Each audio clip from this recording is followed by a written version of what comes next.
Hey guys, welcome to the video. Thanks for joining today. Today I'm going to do my full review after 75 miles on the Ning Red Hare 9 Pro. I had the previous version, the Red Hare 8 Pro from Ning. I really enjoyed the shoes, so I ended up buying the Red Hare 9 Pro. There were very minor changes, but this one they did widen the base a little bit.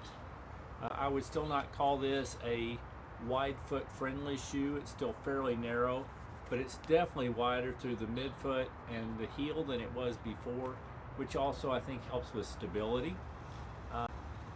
They changed their midfoot shank. It now is more winged in that it comes up and is on either side. The previous one just had a shank down here, but then it had a clip that went around the heel, so it actually worked pretty similarly. I do think the upper is a little thinner and breathes a little better than the one that I had in the Red Hare 8. I know sometimes Chinese shoes will make a fall version and a summer version, so I'm not exactly sure if I have the same version of both shoes, but these are pretty breathable, and I like the yellow or greenish colorway quite a bit. In general, this shoe it's got a little pull tab. It's got some nice reflective material accents on it, which I think is really nice. Like I said, I think the upper is pretty breathable. It has a pretty thin tongue, especially along the bottom. It's just like having a piece of fabric, so it actually breathes real well. But then you do have a bit of cushion up in the tongue. It protects your foot and keeps you from getting leg spite. I would call it a medium cushioned heel collar. Anyway, it stays real nice. I have found that just for me, it's probably just my foot, I have to tie the runner's knot on the left shoe only to keep my heel from slipping. Now part of that might be as I'm normally a men's size 11 and a half. These shoes only come in a US 11 or a 12, so I ordered the 12. And I'm actually kind of glad I did because of that little bit narrower fit and the way the toe dives in a bit. I have a medium width foot or slightly less than medium, and these fit me well.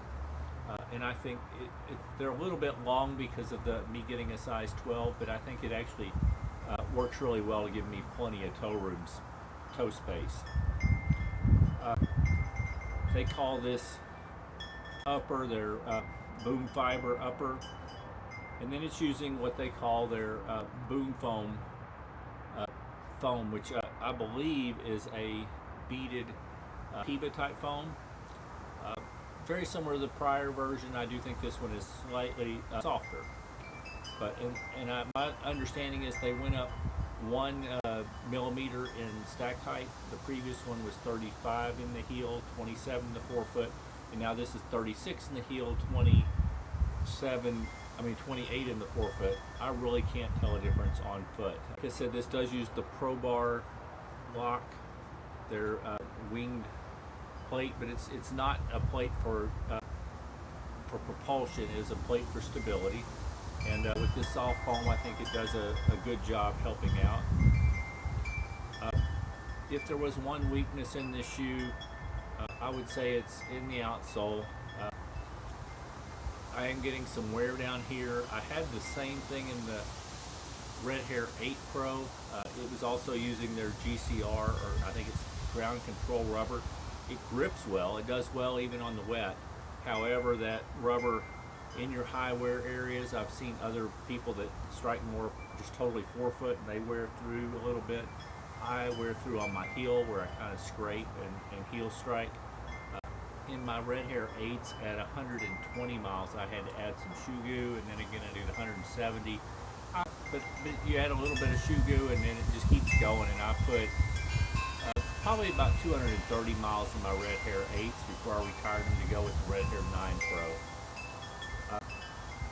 And I am seeing similar sort of wear here, so I really don't expect them to last super long without adding some shoe goo.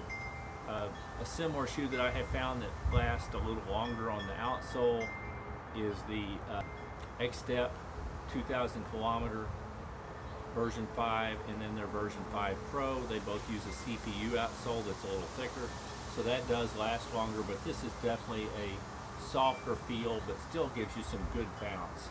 So it's a different ride, but these are very enjoyable. I have used these mostly for shorter runs, medium daily runs, usually 5 to 6 miles. I think the furthest I've gone in these is probably 9 or 10 miles, but they perform very well. I apologize for the ringing bells. I came out here on a windy day and we got wind chimes and they're making some noise. I probably should have blocked that out. Anyway, I think they're holding up well otherwise. Like I said, a little bit of wear in the heel, but very good, comfortable shoes. I'm enjoying my pair. One thing that has changed is leaning is becoming a bit more popular, especially because of YouTubers have good followings and they are so cheap. The Red Hare 8 Pros I bought for about $60 all in.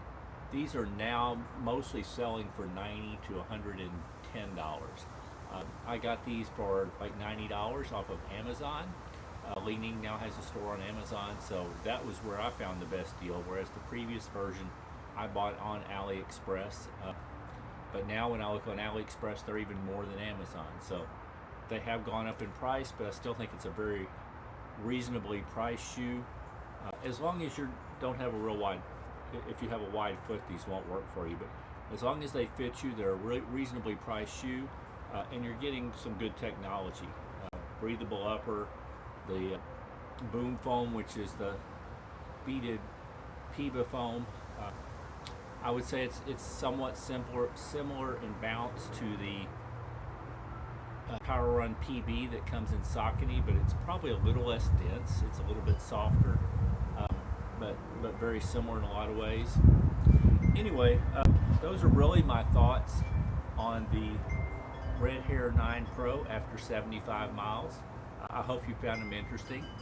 If you'd like the video, please consider hitting the thumbs up, the like button. If you're interested in any more of my content, please consider subscribing to my channel. And other than that, I hope you're having a wonderful day. And keep moving!